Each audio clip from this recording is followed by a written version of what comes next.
everyone. So my vlog is all about what I experienced during this pandemic. By the way, I'm here now in one of our houses that is being built. So the background is not painted yet, and sorry for the background noises. So for my experience, I can say that we are blessed because of 8 months pandemic that is happening in our country. We are not losing money, we are not hungry, and most of all, we are not infected with the disease. Even though our swimming did not continue, but it was okay. You really need to think about your health first. And there are other people who say that it is boring at home, and then they are still annoyed with the police who forbid you to go out. But if you expand your thinking, you are very lucky because you are at home, just sure your safety.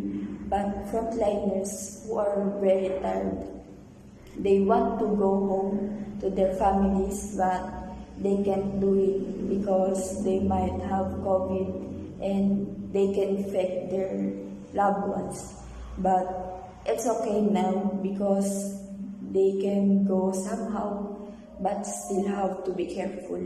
And especially now, it gets worse, the condition of our country due to continuous typhoon coming, more sufferers because they lost their works, homes, and most of all, they lost their loved ones. And because of the typhoon, the social distancing is gone. So one of them will be positive. Everyone will be infected. But I hope that doesn't happen. And now, I can go to other place. I hope someone I want to go to. That's my second family. They took care of me since I was a baby. They are also my parents and became my runaway when I had a problem with my real family. Actually, I want to visit them, but there is no jeep in Jordan, and I'm even more worried now because they are sick.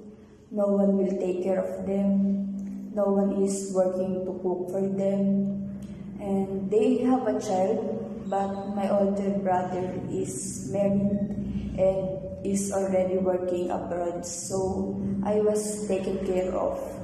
Even if I want to do it, there is no vehicle to go there. But I hope that after this pandemic, they will be able to visit them.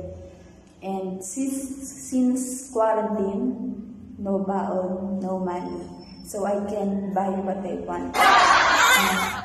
Actually, I don't have much to share in my life because I only eat, sleep, clean the house, and just go to our rebuilt house because we have also Wi-Fi, and I have pechay plants in our terrace, which is one of our activities. So I watered my plants early, and I was doubly careful with my crops because when they were damaged, my grade was also damaged.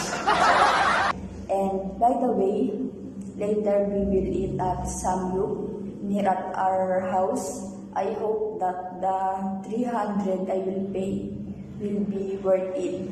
And before I end this video, I just want to say thank you for the frontliners that they sacrifice their lives just to help those who are infected with COVID-19 and those who sacrifice their lives just to help the people who trapped in the flood.